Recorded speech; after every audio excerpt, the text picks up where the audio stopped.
Hi guys, welcome back to A4 Biology YouTube channel. Today I'm going to release a Q&A setup on unit number 3.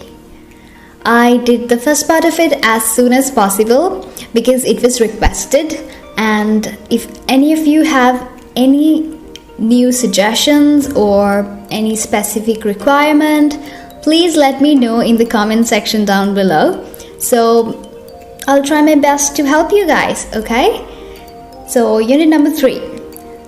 This Q&A setup is also quite long, so I have created nearly 300 questions from it, and I will be releasing this evolution and diversity tutorial in 3 parts.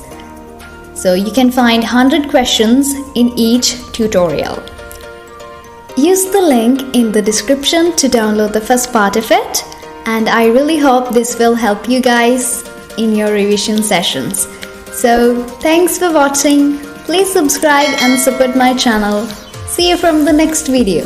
Bye.